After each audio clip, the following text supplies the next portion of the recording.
Hello everyone. In this video we're going to talk about the second Zion poem, which is the sandwich, the last part of the sandwich in chapters 2 through 4 in Isaiah. Picking up from chapter 4 verse 2. In that day the branch of the Lord shall be beautiful and glorious, and the fruit of the land shall be pride and honor of the survivors of Israel.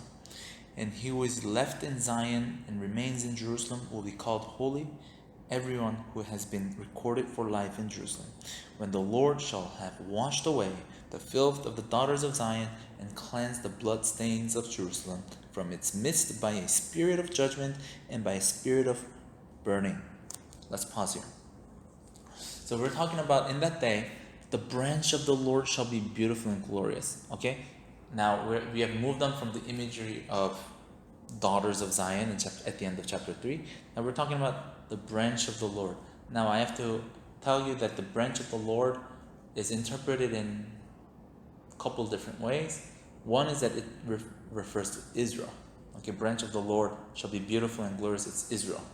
In that day, Israel will be beautiful. Another way to understand it is that it refers to the Messiah, branch of the Lord. In that day, the Messiah of the Lord will be beautiful and glorious and da-da-da. Okay? Ancient texts like the Targums, if you don't know about Targums, it's okay. It's an Aramaic translation of the Old Testament. Targums understand this to be a messianic, and we see this phrase, branch of the Lord, Tzemach Adonai, branch of the Lord, being referred to as the Messiah in various parts of the Old Testament. However, doesn't mean every time it appears is the Messiah. And I personally tend to favor the view that this is talking about Israel, not the Messiah. Not that the Messiah won't be beautiful and glorious, but this text is talking about Israel. And once again, I think it's important for us to see the bigger structure before we move into the smaller details. We need to see the forest before we see the tree. And if you do so, I think it's clear that chapter 2 through 4 is talking about Israel, although I do admit that it could still be the Messiah through whom Israel will be glorious. But I think it's safe to understand this as Israel, although you can pick and choose. And that day the branch of the Lord shall be beautiful and glorious, and the fruit of the land will be pride and honor of survivors of Israel. And here, an important thing is that the verse 4, when the Lord shall have washed away the filth of the daughters of Zion and cleansed the bloodstains of Jerusalem from its midst by a spirit of judgment and by a spirit of burning. This is really important. Once again, we had talked about how daughters of Zion are filthy, right? And now we see the reversal of this, where the Lord shall have washed away the filth of the daughters of Zion. So daughters of Zion are sinful and dirty and unclean, but in that day, she will be cleansed by God. God himself will cleanse them. But what's the process of cleansing it? From its midst by a spirit of judgment and by a spirit of burning. The cleansing process is going to be judgment.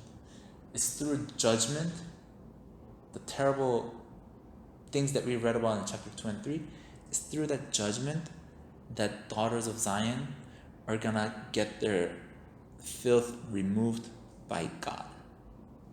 Okay? Just keep that in mind. This is a crucial point for the rest of the book. Verse 5, moving on. Then the Lord will create over the whole side of Mount Zion and over her assemblies a cloud by day and smoke and the shining of a flame fire by night. For over all the glory there will be a canopy. Okay? By the way, I'm reading from the ESV. The word canopy is kind of nice, because the canopy in Hebrew is chuppah. Okay? Chuppah. What is chuppah? And if you go to a Jewish wedding today, you will see, like the bride and the groom kind of stand and, hear the message from the person and exchange rings and all that kind of stuff. But this kind of ceremony where the bride and the groom stand, they stand underneath this like a cloth. like a couple feet by couple feet maybe, or can be a little bigger too. But they stand underneath this canopy, and that's where their marriage happens. Okay, so, and it's the same word that's being used over here. God is going to be stretching out chuppah upon the Israel in that day, after the purification, after the judgment of purification. God's gonna be their chuppah. So it's a really romantic way of saying God is gonna be their chuppah. Okay, God, although daughters of Zion were filthy, God is gonna remove the filth, and then God is gonna stretch out canopy. And also interesting is that it's gonna be shining of a flame fire by night. And remember earlier we read that how the fire is the means by which the judgment would occur.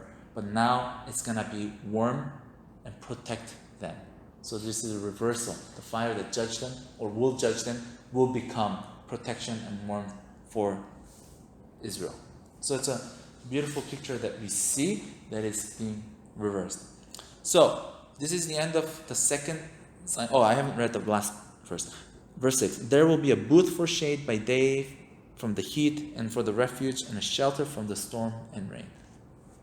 So this is the end of the Zion poem, second Zion poem. And this marks the end of the inclusio, the sandwich structure that we see from chapters 2 through 4. Chapter 5 will be a little gloom, and I will explain that in the next video.